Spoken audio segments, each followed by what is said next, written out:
Okay, so hello everyone, this is Akshay here, and this is welcome to day 7 of our placement series for Java, DS, and Spring Boot, the most asked roadmap for the coding interviews, right? So today we are solving the most asked problem, that is the merge to sorted list, right? हम जितने भी possible approaches हम लोग यहाँ पे देखेंगे and here is our GitHub repo. Here is our GitHub repo, your one-stop GitHub repository to dominate the coding interviews and land top-tier roles. So all the questions, video solutions, and the topic-wise tracking are available in this repository. The full roadmap is there, and you can follow along, solve, and stay consistent and be accountable at the same time, right? You will also find the helpful resources, contributions, guidelines, और जो भी हमने all plays which we have made in the past. The link is right here, and this would be your one-stop coding tracker. Learn, code, and grow with me, guys. Right now, what else? What else? तो हमने जो last time एक DSA 360 बनाया था यार, तो आप उसे भी देख सकते हो. ये एक बिगिनर टू एडवांस तक का पूरा सिलेबस है, राइट. बट अगर आपने लेट्स से कंप्लीट कर रखा है और हम एकदम स्पेसिफिक टारगेट कर रहे हैं किसी रोल को, तो हम ब्लाइंड 75 सीरीज करेंगे and will completing the Java and spring boot. So let's quickly head back to our question now. Let's break it down the SD2 way, the way that get us hired, right? तो same drill रहेगा. We'll be covering the questions in 5 to 6 steps. That is, first of all, revision of all the pattern observed so far, understanding the question, approach discussion with one dry run each, brute better and optimal, code walkthrough रहेगा आपको Java and C++ में, and at last the summary and the outro part, right? तो पहले हम कहाँ आएंगे? पहले हम अपने आएंगे वन नोट पे and we will quickly revise the observe pattern. तो हमने देखा था यार कि अगर सम हमें निकालना है less than equals to target, तो हम कुछ नहीं, शॉर्ट एंड 2 पॉइंटर का अप्रोच लगाएंगे, वो लग जाना चाहिए. That would be your best approach. Duplicate element check करना, आपके पास ग्रुप ऑफ एलिमेंट्स है, आप चेक करना चाहते हो कि क्या वो एलिमेंट उस स्टैक में या फिर उस ग्रुप ऑफ एलिमेंट से प्रेजेंट है किस भी डेटा स्ट्रक्चर के लिए. तो सबसे बेस्ट थिंग है हैश मैप, वो 1 में चेक करके देता है, राइट. की वैल्यू पे रहता है hash map, if just about the keys then hash set, right. And the third and most very important thing यार कि अगर आपका सोल्यूशन 10 पर 8 आइटरेशन से ज़्यादा का है तो फ़र्क नहीं पड़ता, वो कोई भी अप्रोच हो, आपको टीएलई मिलने वाला है. Very important in terms of वो है. इसके ऊपर एक डिटेल वीडियो भी है, आप उसको देख लेना. सिंगल पास थ्रू करना है, मैं लिंक लिस्ट में चाहे कोई भी क्वेश्चन हो, बोला जाए सिंगल पास करना है तो 2 पॉइंटर अप्रोच रहेगा. जितने भी स्टैंडर्ड क्वेश्चन है लिंक लिस्ट के, डिटेक्ट लूप एंड जो भी है, हमेशा 2 पॉइंटर्स ही होते हैं, स्लो एंड फास्ट पॉइंटर्स को रखने से. आज जो क्वेश्चन करेंगे उसके बाद हमें एक और पैटर्न मिलेगा, that is merge two list, right. तो सॉर्टेड लिस्ट हो सकता है, merge two sorted list basically. Link list में सर्ट करो या फिर आर में करो, आपको बेस्ट अप्रोच रहेगा उसका 2 पॉइंटर, या फिर एक गैप मेथड है, राइट. आप वो भी देख सकते हो. तो शुरू करते हैं इसी के साथ आज के क्वेश्चन को. And again merge two sorted list है, तो यहाँ basically it's not just list, it is a link list, right. तो लिंक लिस्ट की एक लेट्स से एडवांटेज एंड थोड़ा सा लिमिटेशन क्या होता है सिंगल लिंक लिस्ट के लिए. आपके पास अगर ये दे रखा है 1, 2 एंड 3, राइट, तो आप लेफ्ट से राइट ही जा सकते हो. एक डायरेक्शन आपका स्पेसिफिक रेस्ट्रिक्शन मिल जाता है आपको. तो हम क्या करेंगे इस केस में, एक सेकेंड. तो हम सबसे पहले मेथड 1 देखेंगे और इसका ब्रूट फोर्स अप्रोच क्या है कि हम मेथड 1 में क्या लिखेंगे कि जो भी हमें लिस्ट दे रखा है, राइट, वो सॉर्टेड है और हम चाहते हैं इंडिविजुअल लिस्ट सॉर्टेड है, हम चाहते हैं रिजल्टेंट भी हमारा सॉर्टेड है. तो हम क्या करेंगे, एक एरे बना लेंगे, राइट, और उसमें सारे एलिमेंट्स को स्टोर कर देंगे. जैसे 1, 2, 4 पहले लिस्ट को ट्रैवर्स किया, दूसरे लिस्ट को ट्रैवर्स किया 1, 3, 4, राइट. इस एरे को सॉर्ट कर लेंगे तो आपके पास क्या आ जाएगा 1, 1, 2, 3, 4, 4, राइट. अब इस एरे में पहले तो एरे बनाया हमने, फिर उसको सॉर्ट किया तो एन लॉग एन वहीं चला गया, राइट. इसको हमने अब इसमें हम आइट्रेट करके अपना लिंक लिस्ट बना लेंगे 1, 1 एंड जो भी एलिमेंट्स दे रखे हैं 3, 3 एंड 4, 4, करेक्ट. ये आपका मेथड 1 हुआ. बहुत ही ब्रूट फोर्स अप्रोच है. इसका कोड वॉक थ्रू फट से एक बार देख लेते हैं जावा में and then subsequently in C++. तो ये हमारा जावा का वॉक थ्रू है. इसकी टाइम कॉम्प्लेक्सिटी क्या हो जाएगी, देखो आपने यहाँ पे सबसे पहले तो एक लिस्ट बनाया, लिस्ट में दोनों लिस्ट में ट्रैवर्स किया अपने लिंक लिस्ट में ताकि आप स्टोर कर सको. एक सेकेंड. हाँ, देन यू हैव उसको आपने सॉर्ट किया, राइट. तो sorting takes n log n. तो नंबर ऑफ एलिमेंट्स यहाँ पे क्या है n+m, so n+m star log of n+m, right. And then हमने एक डमी नोड बनाया. क्यों बनाया यार, क्योंकि जो हम रिजल्टेंट एरे का जो एक लिस्ट बनाएंगे, राइट, तो पहले जो हेड होगा उसका रिजल्टेंट हेड का, वहाँ पे हम एक डमी नोड रखा और लास्ट में रिटर्न कर देंगे डमी नोट नेक्स्ट, राइट. वही हमने किया भी है. सारे करंट डॉट नेक्स्ट करके हमने लिस्ट बनाया, then at last we returning the dummy not next.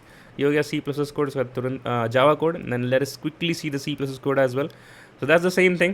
Traversing the list to sorting all the values, create the new sorted list from the vector and returning the dummy dot next. तो ये भी solution submit हो जाएगा, right? आते हैं method 2 पे.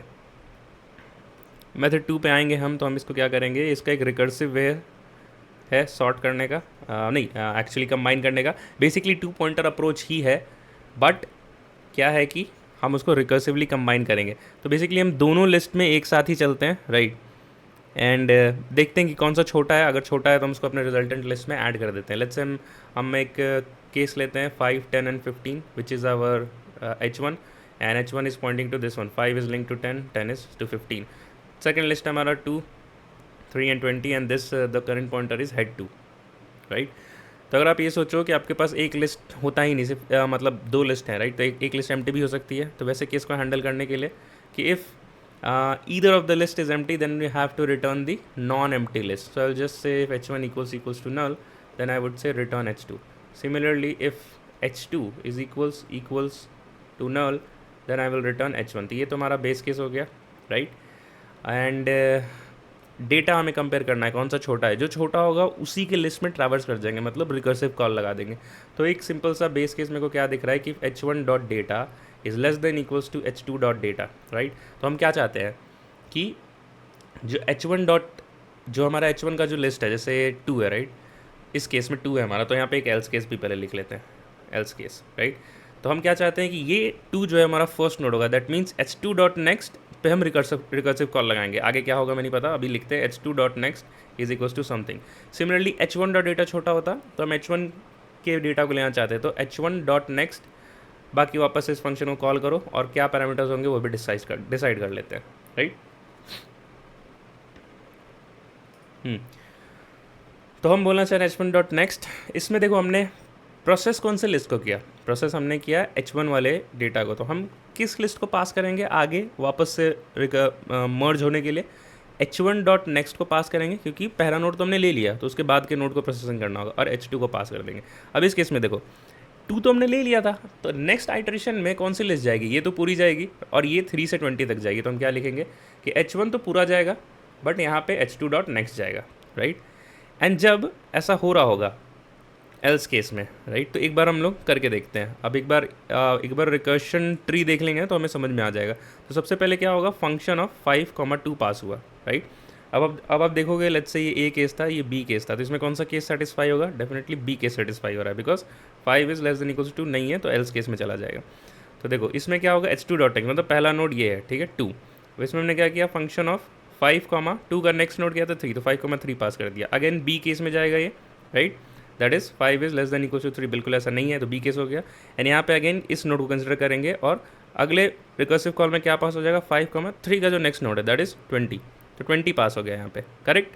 अब देखो अब क्या है, 5 is less than equal to 20, so that means we are in our 8th case, या फिर पहले एफ में, तो इस वाले नोड को कंसिडर करना है, राइट। तो एफ इसको कंसिडर किया हमने, तो बाकी के लिस्ट को पास करो अब, राइट। तो 5 के बाद क्या है, 10, तो 10 पास करेंगे, 10, 20। अगेन देखो कौन सा केस में आता है, 10 is less than equal to 20, तो अगेन हम ए केस में है, राइट।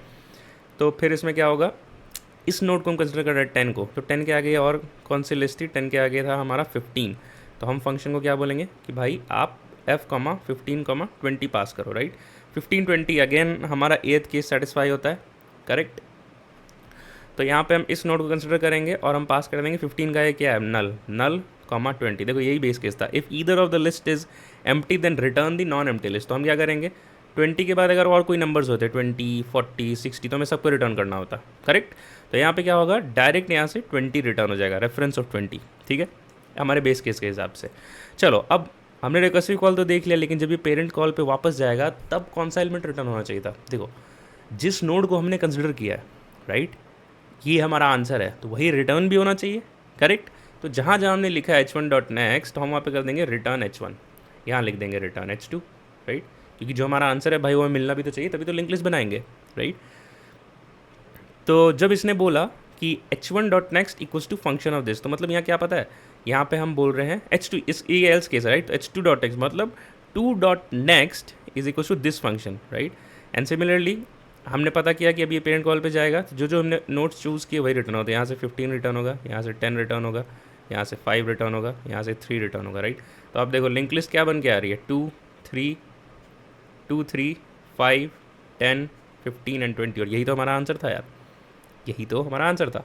तो इस सूडो कोड को प्लीज़ खुद से कोड करो, and then will meet again in 2 to 3 minutes, 2 to 3 minutes, जब भी आपका कोड हो जाए। मैं तो अभी शुरू कर दूँगा। ठीक है, so this would be your Java code.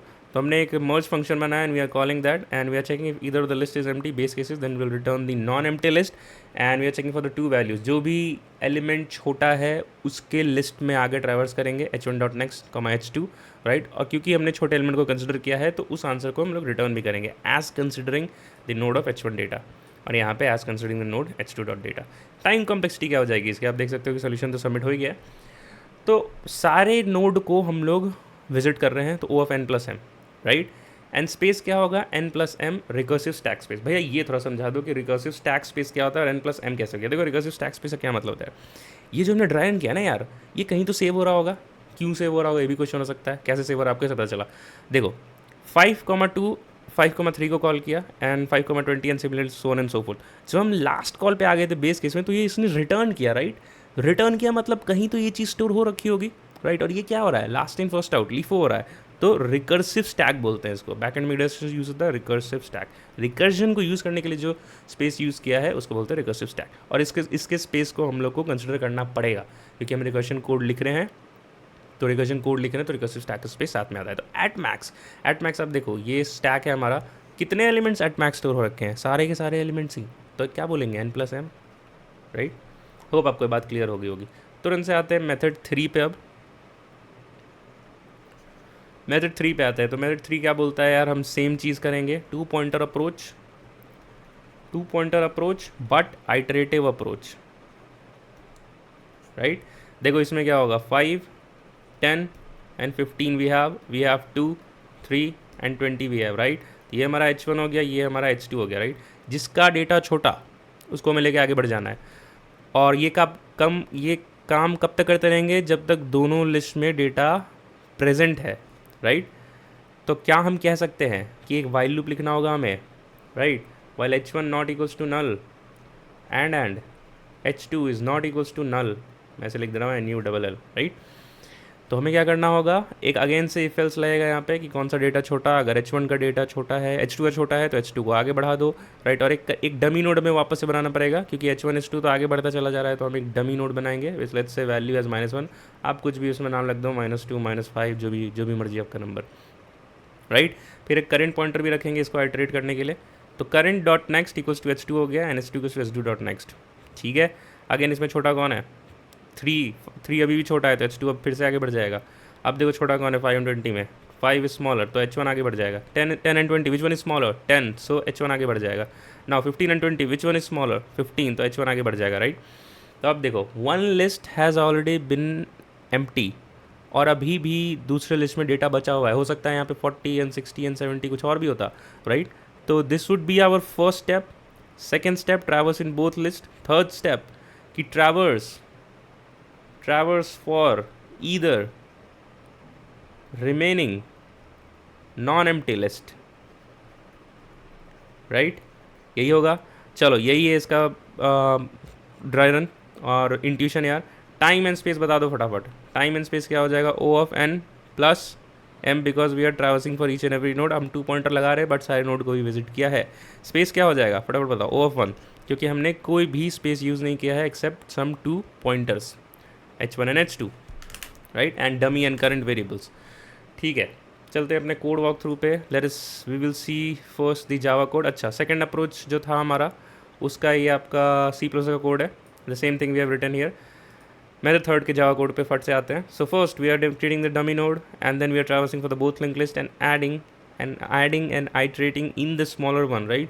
So this is the condition कि अगर बोथ एम्प्टी लिस्ट ना हो जाए जब तक, मतलब किसी एक में भी डेटा प्रेजेंट है, right, either of the list are not empty then keep on traversing। हाँ, if h1 dot value less than h2 dot value तो उसको अपना आंसर में इंक्लूड करेंगे and then we'll say h1 आगे बढ़ जाओ, else include the h2 dot data, h2 का reference and move ahead in the h2 list, right, and current is to current dot next, right.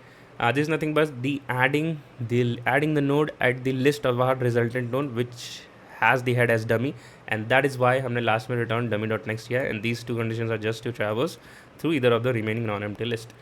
तो that is it for this video. Same आपका ये आपका C++ code का हो जाएगा and I don't think I walk through a specific walk through is required for this one. That is it for this one यार। तो हमने क्या क्या देख लिया, कवरिंग इन 5 पार्ट्स, रिवीजन हो गया, understanding the question, approach discussion हो गया, ब्रूट बेटर ऑप्टिमल तीनों देख लिया हमने, कोड वॉक देख लिया, टाइम कॉम्प्लेक्सिटी भी देख ली। जब आप टाइम कॉम्प्लेक्सिटी निकालोगे तो आपका एक होमवर्क रहेगा यार, आप इसके कंस्ट्रेंट को हमेशा देखा करो। Node other number in the both list, number of nodes देखो, वो ऑफ एन प्लस एम जा रहा है राइट, तो हर बार 50 है, तो 50 का तो भाई तुम कुछ भी कर दो, एन स्क्वायर एन क्यूब का भी कोई सोल्यूशन होता सब चल जाता, क्योंकि सब में लेस देन 10 पावर 8 होता है। तो ये आपका एनालिसिस है, हमेशा करना right. And last thing which is the summary, let's head back to the summary कि हमने कौन कौन से अप्रोचेस देखे हैं। ठीक है यार, तो ये सारे अप्रोचेस हैं, एक बार फट से इसको देख लेते हैं। तो मेथड 1 हमने देखा, हमने एक एरे में स्टोर किया, सॉर्ट किया, ट्रैवर्स करके एक लिस्ट बना लिया, so and these were the time complexities involve. Method 2 recursive approach, 2 pointer plus recursive stack space लगा हमें राइट। तो रिकर्सिव लिखना थोड़ा मुश्किल होता है अनटिल अनलेस आप उसका रिकर्शन ट्री बना के विजुअलाइज ना करो। मेथड 3 आइटरेटिव, आसान होता है लिखना क्योंकि उतना विजुअलाइजेशन की ज़रूरत नहीं पड़ती इसमें कंपेयर टू रिकर्सिव। विजुअलाइजेशन फिर भी ज़रूरत होता है बट कम होता है रिकर्सिव से। N plus m n O 1 में हो गया, सबसे ऑप्टिमाइज अप्रोच यही रहा हमारा राइट। समरी भी हो गया, so now let's skip to the last of the last part of the video. So if this video has helped you in any way, don't forget to smash that like button, drop a comment if you have got any question, and of course subscribe to stay on track with me in this placement series right. तो ज़्यादा सोचो नहीं, repo को clone कर लो right, and code along with the videos and solve the problems, mark them solve. यहाँ पे आप क्लोन करके यहाँ पे एक्स या फिर जो भी आपकी मर्जी का कोई आइकन डाल देना, and share your wins, PRs and feedbacks. By doing this you will also build the skills and visibility, and you are not just watching the videos, you are working with me to really craft your journey as well as an engineer right. So let's build it consistently. हमने already 500 days of code cover किया है यार, तो इस series को भी ज़रूर and तक लेके जाएंगे। That is covering the spring boot, Java, DSA and other things coming on the way, but ये तीन तो confirm ही होगा। So drop a comment once you have cloned the repo and I'll highlight your name in the next video. We are just getting started and day 8 drops soon and that would be completing our 565 days of code, right? One last thing है, तो साथ ही साथ मैंने gaming channel भी शुरू किया। मैं थोड़ा गेम खेलता हूँ अपने MSI के लैपटॉप पे विद 4060 Ti ग्राफिक्स। तो अगर आप भी करते हो, एक सॉफ्टवेयर इंजीनियर हो, aspiring software engineer with gaming background as well, तो ज़रूर से आप इसको भी सब्सक्राइब करना एंड let me know what video you want to cover next. So till then, keep learning, keep doing, goodbye and take care guys. Milte next video mein, see you.